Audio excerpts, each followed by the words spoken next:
All right, shalom, shalom. And call Lawyer Yahweh, Bahasham, Yahweh Shai, Bahasham, Rakakodash. A double honors to the apostles, elders, a great millstone, salutations to you, Akim, pushing the work of truth and sincerity. All right. So the name of this lesson is the Scourge that swept the earth. All right. And pretty much the inspiration came from really just examining, E's plight and, understanding the will of the Lord. Okay. He set Esau up to do what he's doing. All right. As far as sabotaging the earth, bringing all mankind or he's using Esau. Esau's a tool, essentially. And the Lord is using him to bring about judgment in the earth and has been for some time. But it's coming down. It's coming down, all right, to the Lord about to, pretty much do away with E. Okay, Mr. Red. I'm going to call him Mr. Red, all right? So I'm going to go ahead and delve right into it. I'm going to start at Psalms 33. All right, and let's see, 33. I can start at 12. All right. Lord willing, this lesson is edifying. Okay. All right, because we at the time, man, where the Lord is almost through with you. Okay, He's through using you. All right, and of course, He's just really using you for that hour of temptation, building you up to the perfect time. All right. Okay. He set the bounds that He cannot pass. So this is Psalms 33 and 12. Blessed is the nation whose God is the Lord Yahweh. All right. So we're blessed. Okay. We're very blessed. All right. Even though the situation looks bleak, looks, pretty bad, but the Lord is going to turn it upside down and wait till you see. This is going to be, the Lord is going to, He's going to surprise the hell out of us. Believe me, you, all right? It says, and the people whom He hath chosen for His own inheritance. So it's His own inheritance. It's His inheritance. Everybody can, stand up and say, oh, I'm a child of God. Man, God has chosen us. You got the different religions standing up. You got Islam, you got Buddhist, and all these people, they call them, now they're one. They call it the Baha'i faith or something like that. All right. But Israel is His own inheritance. Okay. So the Lord essentially is going to inherit us. Okay. All right. We're going to be His people. Okay. And He's going to be our God, and He's going to be with us forever. Okay. Psalms 33 and 13, it says, the Lord Yahweh looketh from heaven. He beholdeth all the sons of men. From the place of His inhabitants, He looketh upon all the inhabitants of the earth. He fashioneth their hearts alike. Okay. He considereth all their works. All right. Which is very important to understand. Because the Lord, when you think that the Lord ain't doing nothing, or He's just sitting by and letting things go on as they are, He is essentially he is working all things. Okay. It says His Spirit is in all things. I think that's in Wisdom, so I'm not sure exactly, but I got it up here. He fashioneth their hearts alike. He considereth all their works. There is no king save by the multitude of an host. A mighty man is not delivered by much strength. Okay? So pay attention to that. Okay? Because nobody's going to be able to save Esau, and that's very daunting. That's very dreadful. That's very scary, Mr. Red. Okay? So you treaded in waters, you can't, pretty much go back. You got to walk all the way through, just like every man. Okay? But, what it says, hell shall meet thee at thy coming. All right? So verse 17, and horse is a vain thing for safety. You see, your power, whether it be your modern day chariots, all right, your MRAPs, whatever vehicle you have, bulletproof vehicle, it ain't gonna save you. Okay, this is neither shall he deliver any by his great strength. You see that? Behold, the eye of the Lord Yahweh is upon them that fear him, upon them that hope in his mercy. So that's who the Lord, the Creator, is looking at those that fear him, upon them that hope in his mercy. Because we need mercy for damn sure. All right, verse 19, it says, to deliver their soul from death and to keep them alive in famine, which we're heading into those waters. All right, we're heading into that scourge. Okay, which that scourge, that's the scourge that Esau, essentially was created. He was created for punishment. All right, he was created to be the wicked, among other things. Okay, we learn a lot from our distant brother. Okay, our distant relative Esau. Psalms 33 and 20. All right, the Hebrew Edomite. It says, our soul waited for the Lord Yahweh. He is our help and our shield. For our heart shall rejoice in him, because we have trusted in his holy name. And that is important. The holy name, meaning what? When you say holy name, holy goes into being essentially separated from all other things. It's distinct. Okay, so it's important to understand the importance of his name, which we call it the name of Yahweh.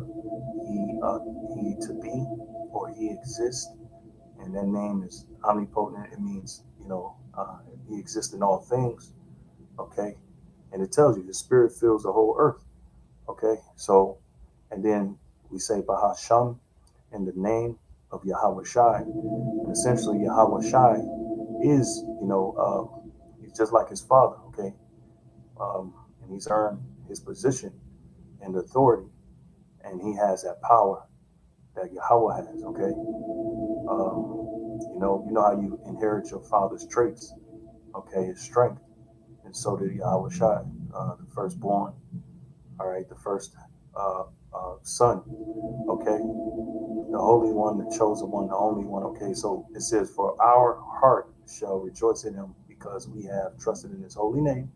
Let thy mercy, O Lord, be upon us, according as we hope in thee. And his mercy going to be upon us in the times that we're coming into. This is Wisdom of Solomon, chapter 12, verses 1. For thine uncorruptible spirit is in all things. Okay, that's Yahweh. Okay, why Yahweh Shai? Because again, Yahweh Shai has gotten that glory. Okay, so he's I don't want to say he is he the son, right?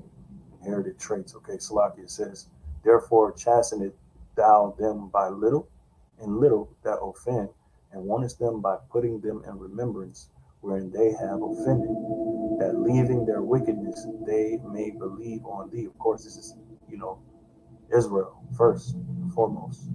Okay, for it was thy will to destroy by the hands of our fathers both those old inhabitants of thy holy land, right? Took out the Canaanites, okay, whom thou hatest for doing most odious works of witchcrafts and wicked sacrifices, and also those merciless murderers of children and devourers of man's flesh, and the feast of blood. Now, there's a point I want to grab from here, because he used us to take the inhabitants of the Holy Land out, which was the Canaanites, those seven greater nations, the Hivites, Perizzites, the Girgashites,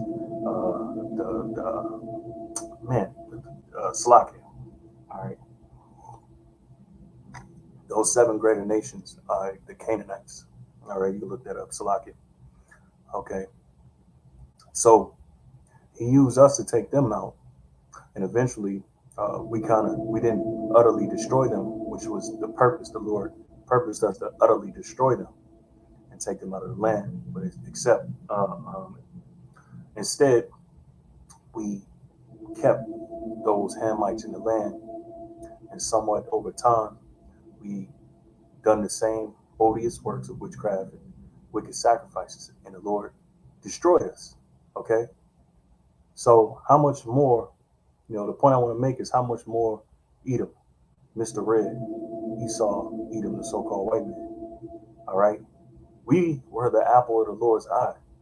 All right. When you look at Esau, the Lord hates him. And he said that twice in the scripture, the Old Testament, New Testament. Paul reiterated that statement. Okay. And then in Hebrews 12 and 16 goes into him saying that they don't get no forgiveness. There ain't no forgiveness. I don't know about you, but in my book, that is very terrifying, especially when you're dealing with Yahweh, all right, the supreme being. Okay, verse 6, it says, with their priests out of the midst of their idolatrous crew, and the parents that killed with their own hands souls destitute of help. You see, Jake doing that now. All right, abortion. It says that the land which thou esteemest above all other might receive a worthy colony of God's children. So the Lord set us up, but we were never able to maintain the culture. Okay, we were never able to maintain those laws to keep us close to the Lord. All right. Nevertheless, even those thou sparedest as men, didst send wasps. All right, you don't want to mess with no wasp because they don't forget a face. Okay, the Lord made them. That's like John Wick of the insect world or species. Okay, they don't forget a face and they hold grudges. All right, and it says forerunners of thine host. See, forerunners of thine host, meaning army, to destroy them by little and little. Not that thou was unable to bring the ungodly under the hand of the righteous in battle, or to destroy them at once with cruel beasts, or with one rough word, but executing thy judgments upon them by little and little, thou gavest them place of repentance, not being ignorant that they were a naughty generation, and at their malice, all right, was bred in them, and that their cogitation, meaning their thoughts, would never be changed. Look at Esau though. When you compare, look at Esau, okay? The Lord, he's scourging them little by little, but it's ultimately to their towards their extinction, all right, and towards perpetual slavery, okay, all right, and that's why this devil's gonna go so hard, all right, because the Lord has put it in his spirit to do it. Okay, I did want to read this in the NLT. In fact, my whole purpose of reading Psalm 33 and 12 was for the effect of the NLT. So Salakia. Okay, I'm gonna read verse 12 and I'm gonna jump back. It says, "For it was a cursed seed from the beginning." All right, and I'm thinking it's dealing with cursed be what it says, cursed be Cush, Ham's son, if I'm not mistaken. No, cursed be Canaan, Salakia. Let me get it, because the Lord cursed the Canaanites. That's why the Lord moved them out of that land. Yep, cursed be Canaan. Genesis 9 and 25, and he said, "Cursed be Canaan, a servant of servants shall he be unto his brethren." Okay, so yeah, man, they would put very low, and that was from the Lord. Okay, how much more Esau, um, supposedly a very close relative to the nation of Israel, who has pretty much turned his back and allowed for the nations to pummel us. And even though we did transgress, but the Lord judges all. Okay, okay, all right, and He judges the works of men. All right, and Edom, Mr. Red, they've done the most heinous things, being that they're the closest relative to us in in the world. Okay, so it says, verse 12: "For who shall say, what hast thou done? Or who shall withstand thy judgment? Or who shall accuse thee for the nations that perish, whom thou hast made?" So again, He made them. He made them to be a scourge, and ultimately He's using them as a tool. And he's created them, as the scripture says, for the day of evil. It says, or who shall come to stand against thee, to be revenged for the righteous, unrighteous men? Okay, for neither is there any God but thou that careth for all, to whom thou mightest shew that thy judgment is not unright. Because his judgment isn't unright. And what's about to happen to Esau is going to be is warranted. Okay, so this is Psalms 33 again, and the NLT, verse 13. The Lord looks down from heaven and sees the whole human race. There's nothing you can do to hide yourself, okay? That's the scary part of this. It says, for his throne he observes all who live on earth. He made their hearts, so he understands everything they do. Okay? All right? So the Lord understands, okay, why Esau is doing what he's doing, why he's such a terror in the earth, because the Lord created him to be a terror in the earth for ultimately for a greater purpose. All right, so if you're mad about these devils being in position, you got to be mad at the Lord, because ultimately um, that's who set them up. So verses Salaki, verses 15. No, 16, it says, the best equipped army cannot save a king, nor is great strength enough to save a warrior. See, because ultimately it's in God, it's in Yahweh Shem Yahweh hand. Okay. Another scary thing. That's why I say fear him. Okay, because you don't know the capabilities of the Lord, but y'all for the soon find out. It says, don't count on your war horse to give you victory. See, this is for Esau. For all its strength, it cannot save you. You see, the Lord is going to allow you to escape. Okay, he's going to allow you to escape. All right, only to visit you in the latter end. Okay, from the destruction that you brought about, and the Lord is using you to bring about. All right, ultimately the thermonuclear destruction. You see, you think you can eradicate the elect? It's not going to happen. Okay, if he punished us, and us, by us I mean the Israelites, being the apple of his eye, being his most cherished possession, how much more you, who he hates, and hates with an undying wrath, unquenchable wrath, how much more you? Okay, but the Lord watches over those who fear him, those who rely on his unfailing love. This is, hey, look, this is where we're supposed to be. We're supposed to rely on his unfailing love. Because when he say he's faithful and true, that's exactly what the hell he means. And I don't want to doubt the Lord. The Lord doesn't accept doubt. Okay. So this is Psalm 73 and 1. Truly God is good to Israel, even to such as are of a clean heart, meaning the mind, ultimately his spirit, having no guile, having no grudging, being a forgiving spirit, and being charitable. All right. We're called to be put on as the elect in these times so we can be holy, so we can be apart from the madness, apart from those that are in obscurity.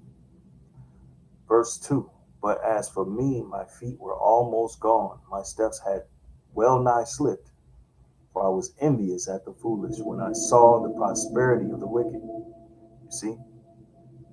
So, in other words, in OT, it says, surely God is good to Israel, to those whose hearts are pure. But as for me, I almost lost my footing. My foot was slipping, and I was almost gone. For I envied the proud when I saw them prosper despite their wickedness. You see, that would make you mad, but you're not supposed to be mad. If you're mad at the Lord because he set them up. All right, he set them up to be in a position that he set them in for a purpose, of a great purpose. The ultimate purpose is so that he can use them to his liking, according to his will. And ultimately, he's going to remove them and destroy them. He did it to us. How much more them? Okay, he did it to us for our wickedness and our transgressions. How much more Esau? All right, we're going to see the type of unquenchable wrath that he has towards him, and it's going to be dreadful. It's going to be dreadful. It's going to be none like nothing you've ever seen, because nobody is going to be able to save Esau. It ain't going to be no authority. It ain't going to be no Council of Foreign Relations. It ain't going to be no American military industrial complex. It ain't going to be none of that. The Lord going to completely eradicate all of that. He's going to take what they say sovereignty away from them, because the Lord is the one that gives sovereignty, and that's the scary thing. That's the very scary thing. Okay, but what they said, they didn't consider their letter end. They didn't consider their latter end. All right.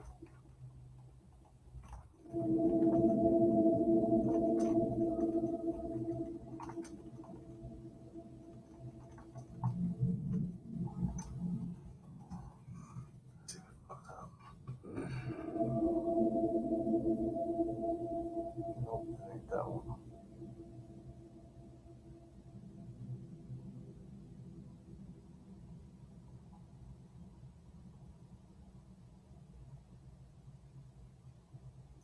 It might be Isaiah 47, but I'm gonna hold that. I'm gonna hold that. Let me go back. So I want to jump to verse 17, right? Psalm 73 and 17. It says, "Then I went into the sanctuary, your sanctuary." It's like KJV, verse 17. It's Psalm 73 and 17. "Until I went into the sanctuary of God, then I understood their end." See, so you got to counsel the Lord what the Lord says about the wicked. Okay, and He makes it very clear of what the end of the wicked is. Okay, you know. So surely thou didst set them in slippery places. See, the Lord set them in a slippery place. You know, so it's like one of those cartoons. All right, the Lord, pretty much put them in a trick bag, for lack of better words. It says, "Thou castest them down into destruction." Okay, so don't fret because this devil has. You think it seems like he had the upper hand, but he don't. Okay,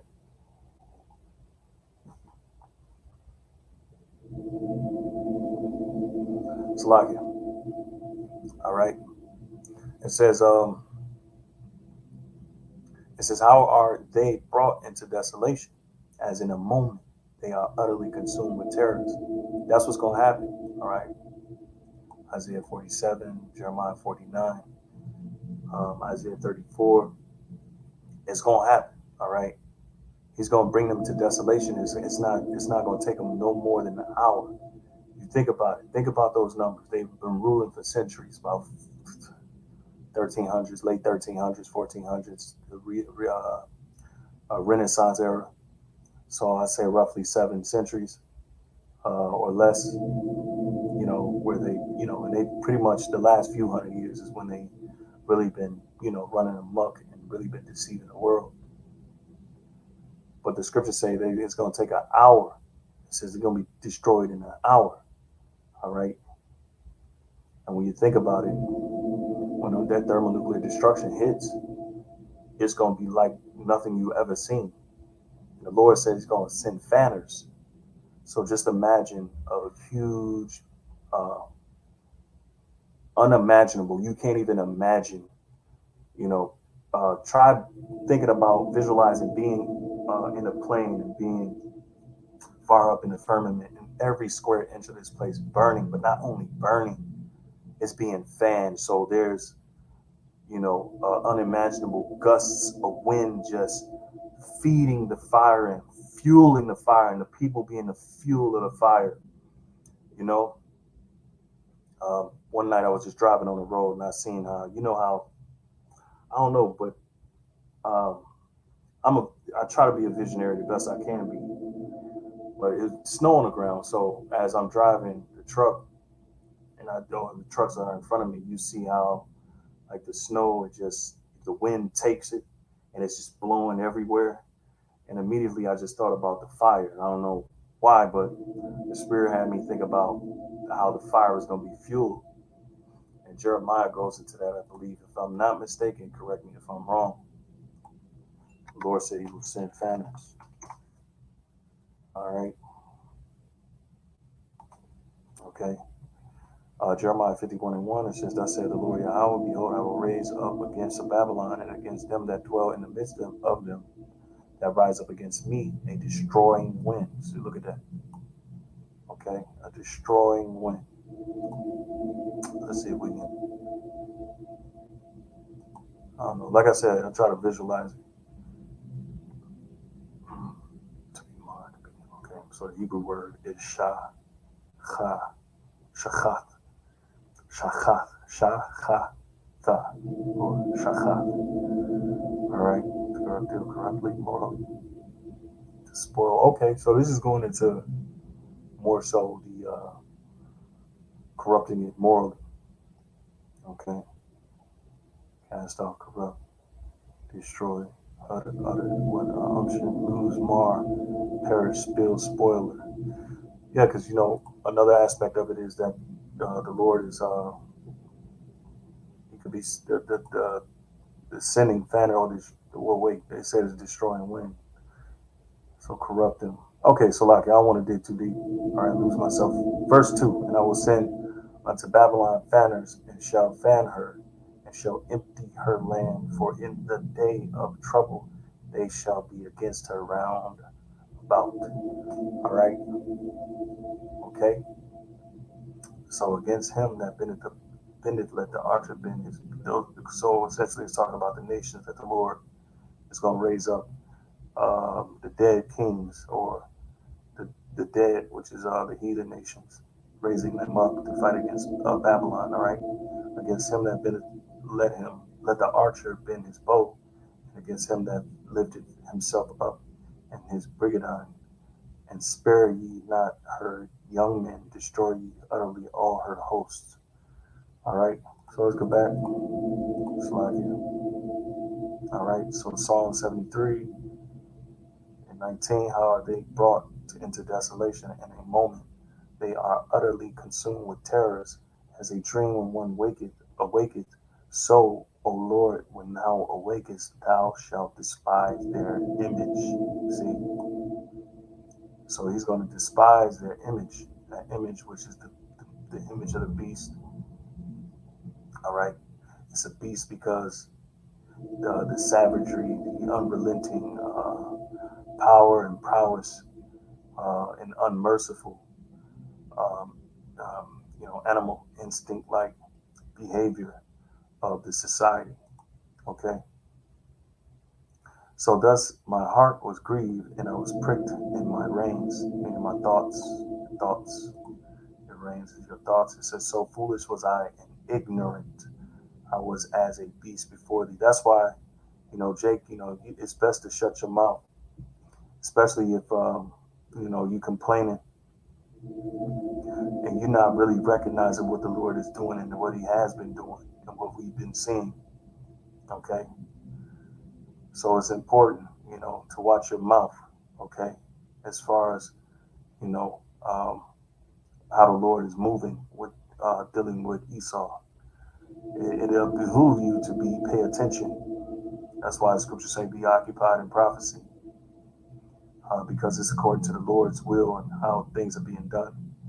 It's being done at an all-time high level. All right, even though it's taking its time, you need long suffering. All right, the story behind this is going to be epic beyond proportion. All right, however you say that, epic beyond all proportions, whatever.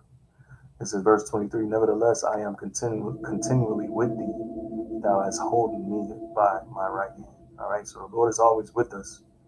All right. And that's one thing that we have to understand. Okay. Thou shalt guide me with thy counsel, and afterward receive me to glory. All right. Because ultimately that's what's going to happen because it's promised. All right. Isaiah 14. All right. We can start at the 9th verse. Hell from beneath is moved for thee to meet thee at thy coming. It stirreth up the dead for thee, which are the heathen nations, even all the chief ones of the earth. It hath raised up there from their thrones all the kings of the nations. We've seen clips of nations pretty much standing against America, you know, um, you know, um, pretty much taunting them, you know. You got North Korea, you got China, you got Russia, you got other nations who are breaking away from the West and, pretty much conforming to, what they're doing over there in the East, all right, concerning Russia and China and the moves that they're making economically. Verse 10, it says, and all they shall speak and say unto thee, art thou also become weak as we? All right, art thou become like unto us? So the nations are saying that, okay? They see the weakness, they see a wounded America. That pomp is brought down to the grave. Well, that's why Trump said, let's make America great again, right? Because the nations have been seeing the weakness. They smell that blood, you see. And the noise of thy bowels, the worm is spread under thee, and the worms cover thee. All right? That's the corruption, corrosion of this society. Okay? Um, you probably can apply this when it says the Lord shall send fanners. Okay?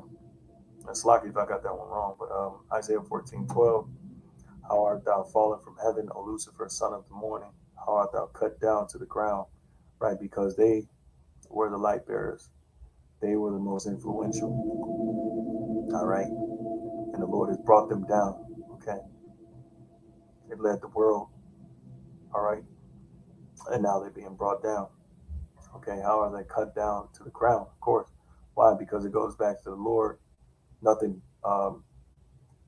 Here you go. The best equipped army cannot save a king, nor is great strength enough to save a warrior. So we know the Lord is ultimately the Lord who is running the show, right? It says, how art thou cut down to the ground, which didst weaken the nations? For thou hast said in thine heart, I will ascend into heaven. I will exalt my throne above the stars of God. All right, and that's what they've been doing. Okay, and that's evident. Okay, if you understand the power structure of how the Esau system is. Okay, keeping the children of Israel at the bottom of society's totem pole, so to speak. It says, I will sit also upon the mount of the congregation in the sides of the north. All right, so they essentially own the homeland, or have taken it. All right, okay, and they're occupying it. According to Ezekiel 36:4 or 5, I believe. I will ascend above the heights of the clouds. I will be like the Most High. See, and now this is why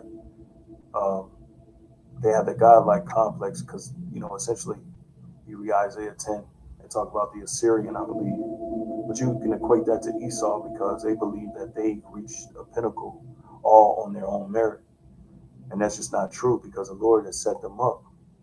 And now I can go into this. All right, oops.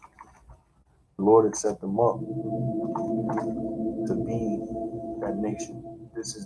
This matters by the decree of the watchers and the demand by the word of the holy ones, to the intent that the living may know that the Most High ruleth in the kingdom of men and giveth it to whomsoever he will, and setteth up over it the basis of men. And Esau, you're likened unto the basis of men, all right, because you're estranged from the womb, all right.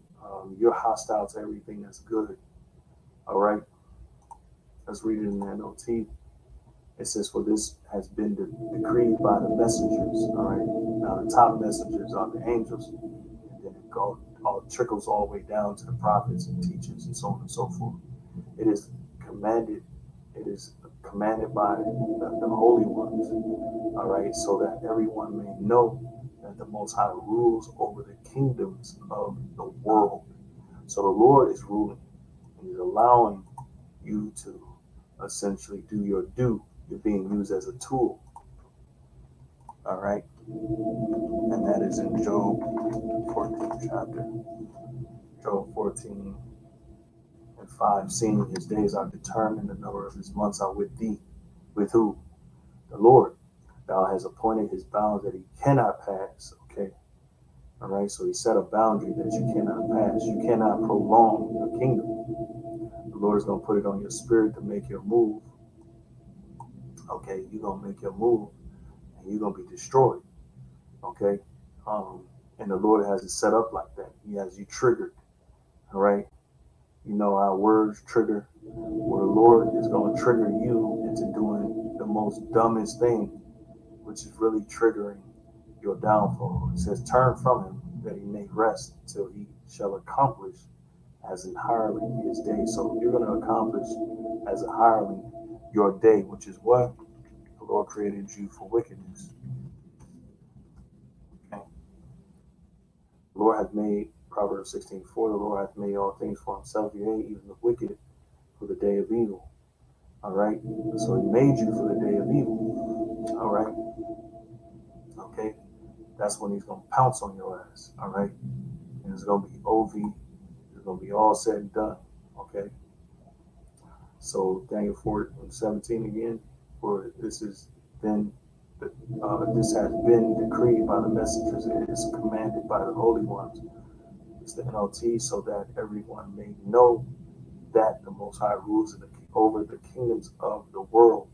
He gives them to anyone he chooses, even to the lowliest of people. And Esau, you're figuring out and have been figuring out you're the lowliest of people because you're not liked anywhere on this planet Earth. You were once feared.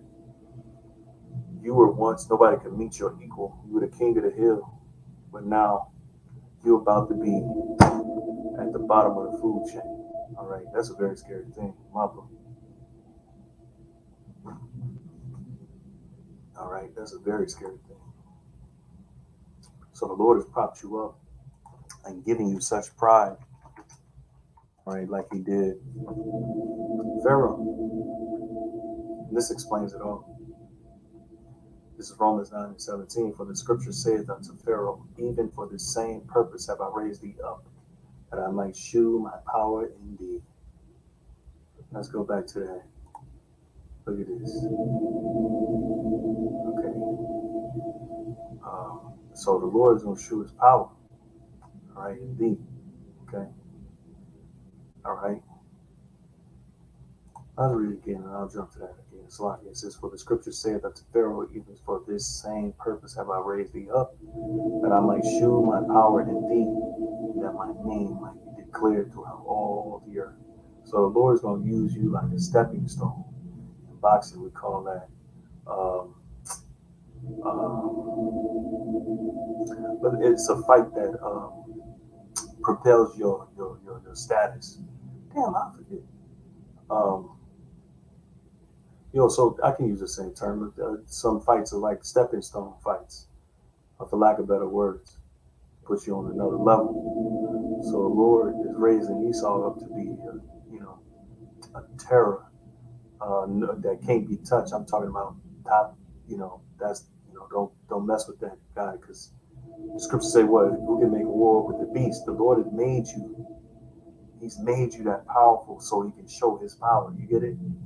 So every warrior, all right, and the Lord is a man of war, right? Every warrior always seeks the the fight that pretty much that's a challenge. I'll say it because I can't say it as sick and demented as I want to, but the Lord has chose you to. He's risen you up so he can show his skills. Some fighters like Javante Davis, you know, some fighters, they don't know their own strengths, and when they're tested, when they put to the test, they're able to raise up their level of fighting skill to surpass you. That's what that's the A class fighters like Terrence Crawford and Errol the Truth Spence. I mean Spence, whatever the Errol Spence, Errol the Truth Spence. I said it right. Okay, so he's just a notch above. He's gonna always be a notch above um, Esau, Mr. Red. Okay, um, okay, because that's how the Lord runs it. Okay, he wants he wants you at your best. And any warrior would want his enemies at their best. Okay, the Lord doesn't get you know uh, how can you say get off on them. beating up the weak, all right, that I may shew my power in thee, that my name might be declared throughout all the earth. Therefore have he mercy on whom he will have mercy, and whom he will harden, uh, and whom he harden. Slacken. Thou wilt say then unto me, why doth he yet find fault? For who hath resisted his will? Nobody is going to resist his will. And that's why Esau is going to come as fierce as he is, because ultimately the Lord has a purpose. All right. He's a formidable opponent. The Lord has made you formidable. All right. I should have made that the title, Mr. Red. The Lord has made you a formidable opponent. Okay. Nay, but, O man, who art thou that repliest against God? Shall the thing formed say to him that formed it, why hast thou made me thus? Hey, man, you got that power. Enjoy it. Okay. Because I know a lot of complaining Edomites who probably complain about their status in the world. When you at the top, enjoy it. Okay. Because it seems like forever right now. Hath not the potter power over the clay of the same lump, to make one vessel unto honor and another unto dishonor? That's right. Okay.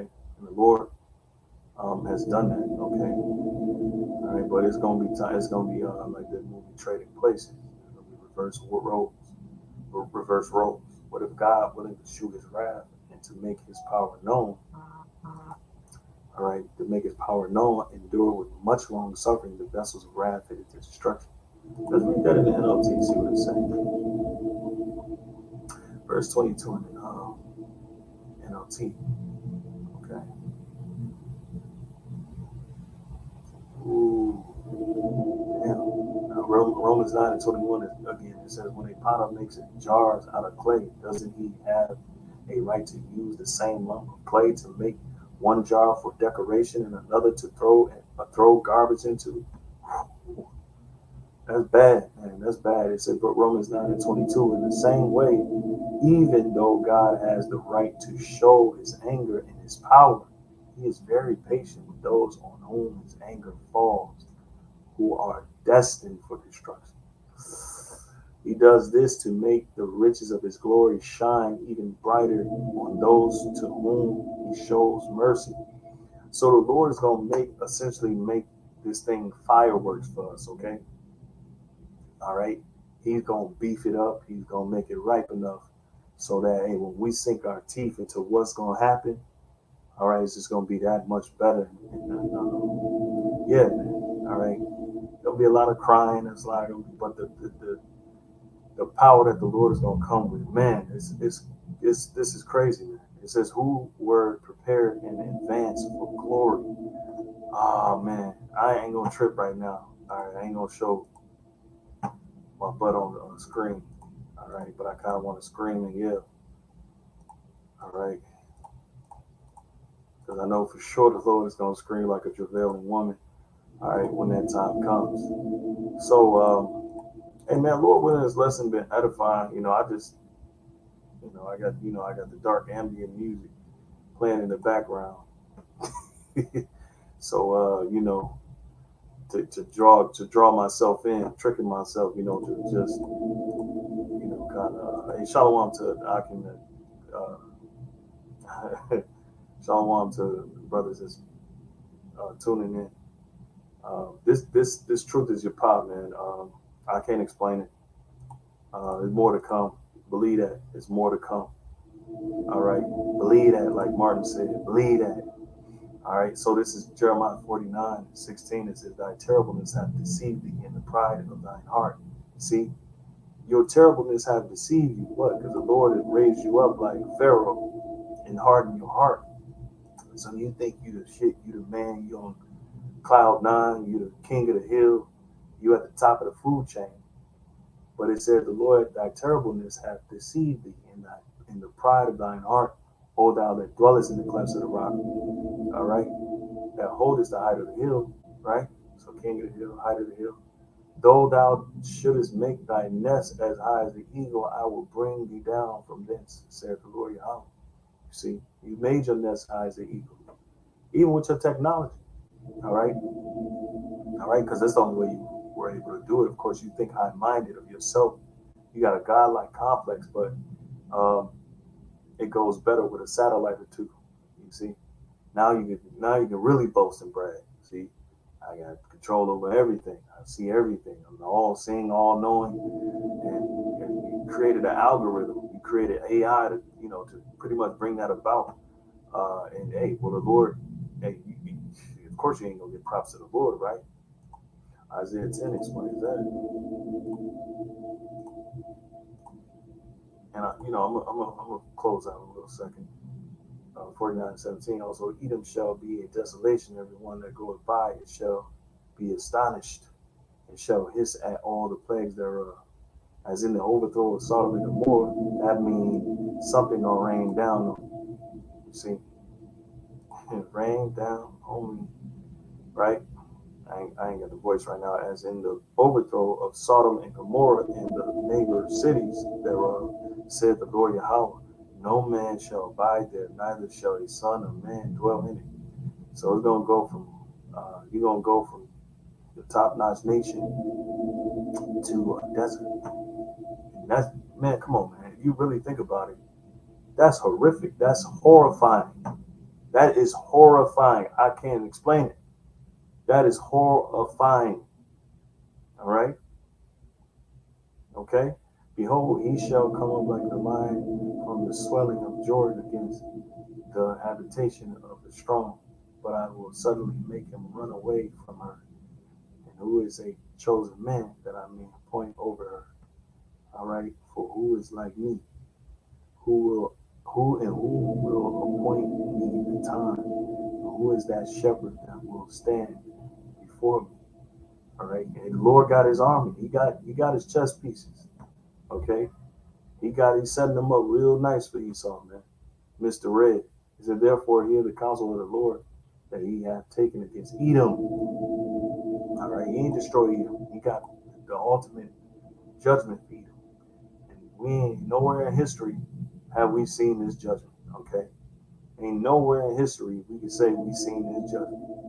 Because wherever this nigga located at, he's supposed to be totally eradicated in the land where he has supposed to be uh, turned into a desert. And all the wild beasts supposed to be dwelling there, and he's supposed to go into perpetual slavery for 1,000 years. So I don't know what they're talking about. And his purposes that he had purpose against the inhabitants of Teman. That's the smart Edomites. All right, they own the land right now. Surely the least of the flock shall draw them out. All right, me and the brothers talking this briefly on this the other night. All right, because Esau is pretty much set up to bring out to bring about war. Okay, so he's gonna be the main reason why the world goes to war. The least of the flock. Okay, which to my knowledge is Amalek. Okay, the top tribe of Esau. Surely he shall make their inhabitants or habitations desolate with them. See? I don't know about you, but that's scary shit for me. All right. You got me on that one. All right. I'm scared. Okay. Hey, Lord, when this lesson was edifying, just as something I put together earlier, the Spirit just said, he is Scourge that swept the earth. But the conclusion of the whole matter is you're going to be swept. Okay. And that's a scary thing to be used, to know you're being used as a tool, or to know that the power, ultimately the Lord has power over everything, okay, and he's controlling you every which way you go. And there's certain things that's going to trigger Esau that triggers his own downfall. You imagine that? So when Revelation 12:12, when he comes as, as relenting as he's going to come, that essentially it triggers his downfall. That's scary. All right, he got one more thing that the Lord's gonna allow him to do, and it's over with for him. It's over with. All right, and it's gonna be the worst destruction you've ever seen of a nation. Okay, we're gonna be speaking about this for thousands of years. It says, therefore rejoice, ye heavens, and ye that dwell in them. Woe to the inhabitants of the earth and of the sea. For the devil is come down unto you, having great wrath, because he knoweth that he hath but a short time. So he coming, all right? Why? Because he know that those days, it's something either he's seen that's alarming him that is short, which ultimately I believe it's Revelations 11 and 11. You know, their dead bodies that shall lie in the street. The Lord is going to, put the spirit in us to raise up. I think that's the main, one of the main things that they're seeing to fast forward their agenda, us waking up, and then other things that go into play, maybe the chariots, startling them, certain phenomenon that's happening that's written in the scriptures and prophecies that they're seeing take place. Because I'm sure they occupied in it too, because again, we are the only thing that stands between them and their future world of their existence. All right. So oh yeah, Job 5:12. And then I'm gonna end it on this. Lord willing, it has been edifying again. It says Job 5:12. He disappointed the devices of the crafty, so that their hands cannot perform their enterprise. All right, he taketh the wise in their own craftiness, and the counsel of the forward he is carried headlong. So headlong, Apostle Rambam broke that down for me a long time ago, meaning they're falling on their face. Forward means they're in opposition, they're the ops, right? So he taketh the wise in their own craftiness, okay? And so the Esau think he being crafty. Well, within him, bringing certain ideals and certain trickery and whatnot, the Lord is tricking his mind, that he trip up himself. And we read that in Psalm 73. He make slippery set up for them slippery, uh, slippery places. Psalm 73 and 18. Surely thou didst set them in slippery places. Thou castest them down into destruction. So he fallen face forward into his own destruction. Thou shalt meet thee at thy coming. Okay, and you're gonna be totally eradicated. That's scary. All right. Hey, Lord willing, this was edifying again. Until next time, I say shalom, shalom, the water for you brothers. Tuning in, age 12 like Allah. Lord protects you. Yahweh Mahar Shalom.